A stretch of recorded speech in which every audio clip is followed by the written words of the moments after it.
Doutora Érica, teve uma história que eu li no livro, dentre várias histórias muito interessantes, e teve uma história que eu gostei muito, que foi a que até marquei, foi a história da Dulce e do Leôncio. Porque justamente você mostrou na história, foi um contraponto, né? Ela realmente se apaixonou lá pelo presidiário, começou a ter um relacionamento com ela, só que depois se tornou um relacionamento abusivo por parte dele.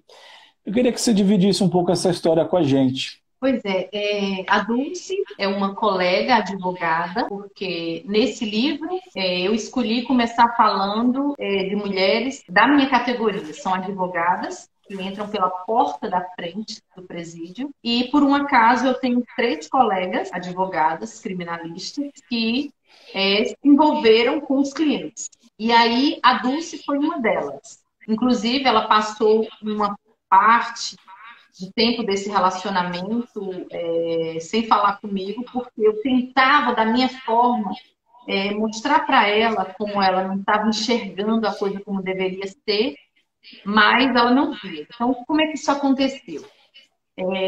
Ela começou a trabalhar aqui no estado da Paraíba e fui eu que a levei a primeira vez num presídio específico. E lá chegando, nessa unidade prisional, os apenados, alguns que trabalham na casa, como a gente disse, que prestam serviço, eles ficam lá na frente de calça jeans, tênis e camiseta branca. Quando ela chegou, que ela viu aquele rapaz sem algemas e andando ali, tendo todo aquele trânsito lá dentro e falando com os agentes, ela imaginou que fosse um funcionário. Então ela gostou dele, ele tinha uns 20 e poucos anos, e a Dulce, ela já tinha entre 50 e 60 anos, mas ela se cuidava bastante. Então ela era uma mulher bonita, ela ia para academia, ela se cuidava muito. E aí eles se entreolharam, ela não me disse nada, mas quando saiu ela falou, nossa, eu achei aquele rapazinho ali tão bonitinho, e eu acreditei que ela sabia que se tratava de um apenado. Então, pensei que não havia necessidade de eu dizer aquilo, né? Ela voltou uma segunda vez sozinha, e foi exatamente no dia que ele estava saindo para a audiência para a progressão de regime. Então, ela estava lá, no momento que ele chegou, estendeu os braços e alguém colocou as algemas, mas deu tempo ele dizer: a senhora pode me ver amanhã na média, que é onde compra o semiaberto, né? E aí ela ficou transtornada, mas ele explicou o que era, mas aí no outro dia ela já foi lá. E ali ele já sentou perto dela, perguntou se, eu posso lhe chamar pelo nome. E aí ela ficou muito encantada com tudo aquilo, né? Ele rapidinho, ele conseguiu entender que poderia manipulá-la. Então ele disse, olha, eu tenho que entrar aqui até de 5 até 8 da noite e saio às 5 horas da manhã, mas aí tem muita gente com inveja de mim, estão querendo me matar. Então se você pudesse vir me buscar e me levar, nossa, ela fazia isso com a maior satisfação. Então ela ia buscar, ia levar. E aí ele começou a dizer para ela, nossa, tá difícil, eu não tenho emprego, mas sem dinheiro, eu vou ter que voltar a delinquir. E ela procurando emprego para ele, ela procurava cursos para ele se qualificar, e ele sempre arrumava desculpa, não ia fazer os cursos, mas aí ela proporcionou um apartamento para ele, providenciou internet. E ela achava, ela dizia para mim, Érica, mas é porque ele não tem oportunidade. Na Páscoa, ninguém nunca deu um ovo de chocolate para ele. Ele não sabe o que é uma ceia natalina. E eu tentava explicar para ela que ela estava romantizando a história e que não era bem assim. Eu acredito que até não é um problema ninguém se relacionar com alguém que depois que cumpriu pena. Mas tudo dentro de um relacionamento que não seja abusivo e seja respeitoso. Então, finalmente, quando ela viu que eu não aceitava as coisas que estavam acontecendo, ela começou a me esconder e começou a realmente ficar em situações mais difíceis ainda, onde ele foi preso com arma, e aí ela pagava outros advogados para fazer a defesa. Depois ele dizia, porque eu fui preso, eu preciso pagar aquela arma, e aí tirava mais dinheiro dela. Então, assim, chegou num momento em que ele chegou a sequestrá-la para pegar o carro dela, e ele ligou para um amigo, falou, nós estamos aqui. Ela saiu do carro, correndo, ninguém queria socorrê-la na rua. Foi uma situação bem difícil mesmo que a Dulce passou. Lamentável, porque a saúde mental dela foi grandemente abalada, ela está numa situação ainda muito difícil, e ele perdeu a vida, por fim, e interessante que é como se ela estivesse vivendo um luto. E ela acabou, e ela era casada, né? Ela era casada e E ela o acabou o marido relacionamento. mesmo, o marido mesmo sem saber de tudo isso, acabou se divorciando dela e ela ficou numa situação financeira difícil até, né? Que Sim, praticamente ela gastou todo o capital que ela tinha com esse amor bandido, trazendo à tona então a questão até do paradoxo, né? sim, paradoxo, exatamente. Essa história é bem interessante. Lógico que você deu um resumo, mas quando o pessoal for ler no livro, com todos os detalhes, é bem impactante. E nós estamos falando sobre o paradoxo do amor bandido, da doutora Érica Bruns. Eu vou mostrar o livro aqui de novo. Quem quiser o livro já sabe, manda direct para a doutora Érica, adiciona ela no Instagram. Quem está procurando tema para fazer TCC, trabalho de conclusão de curso, está indeciso, está um bom tema aí para ser explorado. Como a própria doutora Érica acabou de falar, quase não tem bibliografia sobre o assunto, então aqui está um bom tema para ser explorado, tá? Então o livro está aqui comigo. Você trouxe a questão do transtorno. Esse transtorno tem algum tipo de tratamento? Realmente dá para buscar ajuda? Como é que funcionaria essa parte? Quando eu tenho questionado psicólogos e sexólogos a respeito da hibristofilia, a resposta que me é dada é o seguinte, que eles conhecem a parafilia, porque estudam na faculdade, mas até hoje eu não consegui encontrar um profissional que dissesse para mim que teve experiência em tratar um ou uma hibristófila. Então, o que é que acontece? Eles têm conhecimento que é essa parafilia, que é a atração sexual pelo criminoso, mas eles nunca tiveram a oportunidade de tratar essas mulheres. Mas essas mulheres não conhecem que tem a hibristofilia. Então, termina que nós não temos como dizer que o tratamento X, Y, Z. Porém, o que nós vemos é que as parafilias elas são tratadas com sucesso por sexólogos, psicólogos e psiquiatras. Então, provavelmente, o mesmo tratamento dado às demais parafilias, ele funcionará na hibristofilia. Agora, já adianto que, pasme, mas quando eu termino as entrevistas e cientifico as meninas que elas têm uma parafilia, que elas são hibristófilas, e quando eu pergunto se ela gostaria de fazer esse tratamento, a resposta é unânime. Não, eu não quero me tratar. Eu sou feliz assim. Eu estou bem assim. Caramba, interessante, bem interessante. Doutora Érica, deixa eu te perguntar, mas você tem algumas histórias assim que sejam cômicas, engraçadas, coisas engraçadas que aconteceram nesse cenário, nesse contexto?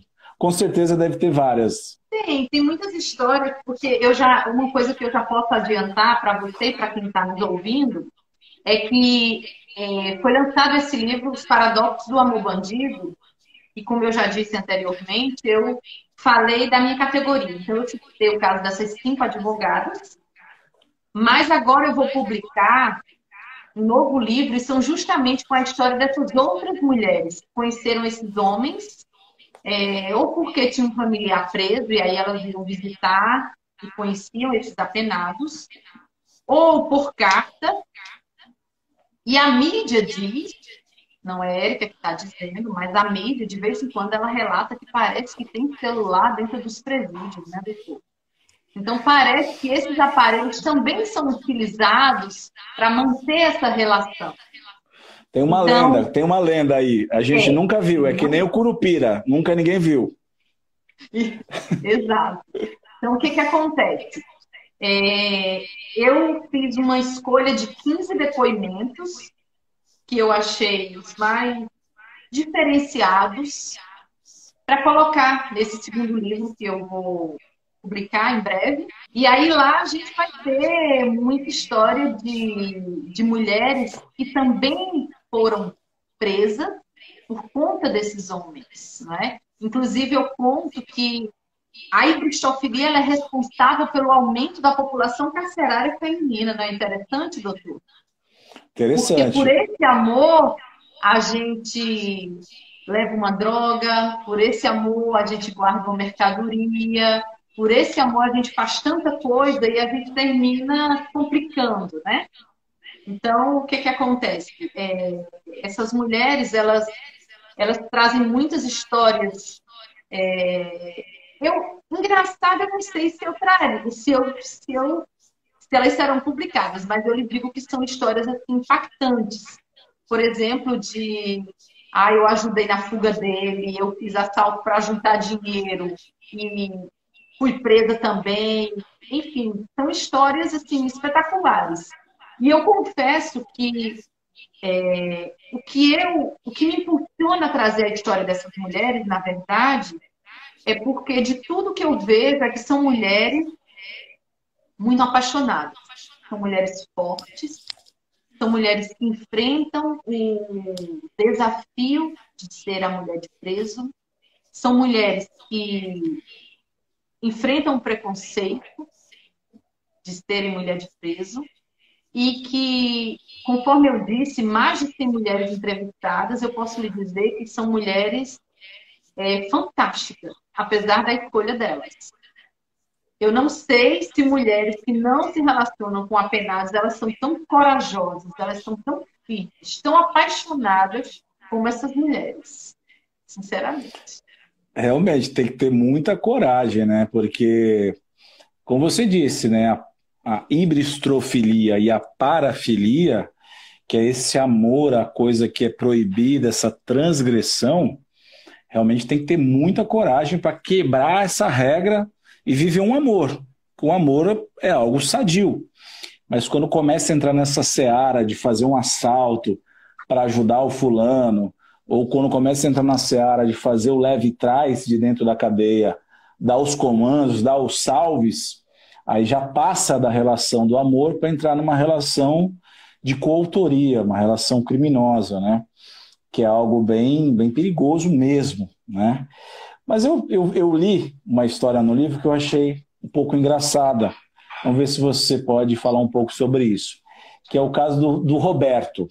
Do Roberto, que era seu cliente, e aí, depois que você finalmente conseguiu a liberdade do Roberto, o Roberto foi internado e colocou lá no prontuário médico o seu contato da advogada.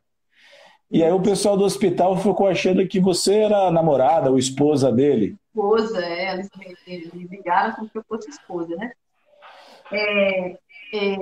Isso aí eu não coloquei no livro, doutor, mas apesar de ser uma operadora do direito, mas como aluna do mestrado em criminologia, eu tenho feito esse estudo multidisciplinar e tenho entrado muito na psicologia criminal. E o que nós identificamos, pelo menos no meu caso, eu acredito que no seu também, é a questão do amor transferencial.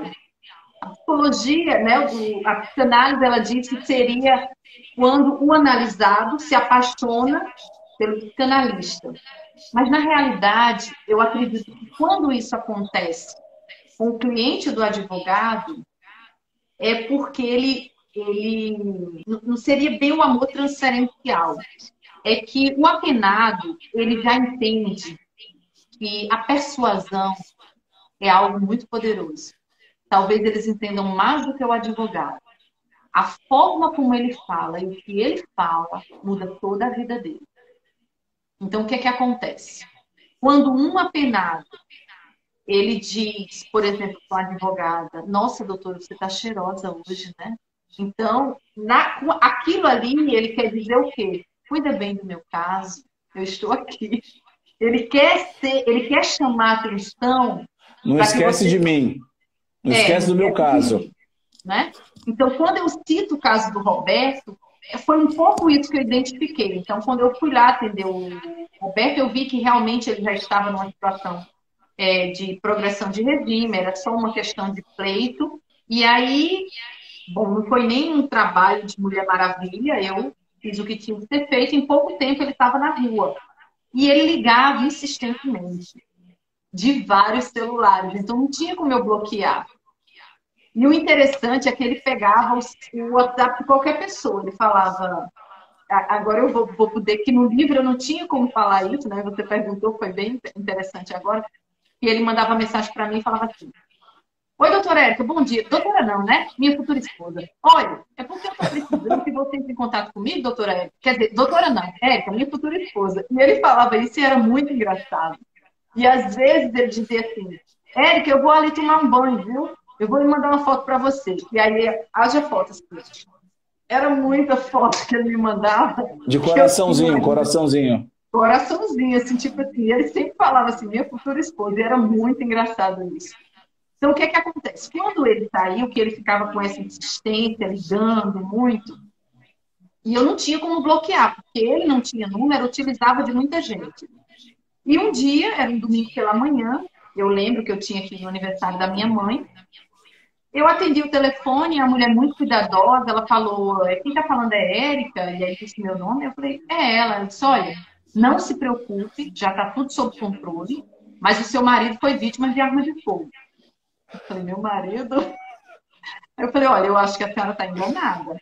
Ele disse, não, mas não é Érica, Patrícia, aí disse meu nome inteiro. Eu falei, mas meu marido não. Ele falou, aí ela falou o nome dele completo. Eu falei, não, moço, ele é meu cliente. Inclusive, eu tive cuidado de ir no outro dia tirar o meu nome lá do prontuário, corrigir isso, né? E interessante que eu fui viajar ver minha mãe, que morava 2 horas de distância. Quando eu voltava à noite, o telefone toca, aí o alô, meu amor, você não vem me ver. Então, assim, muito interessante a história dele. É, assim, muito engraçada. São as coisas que a gente vive na advocacia, né?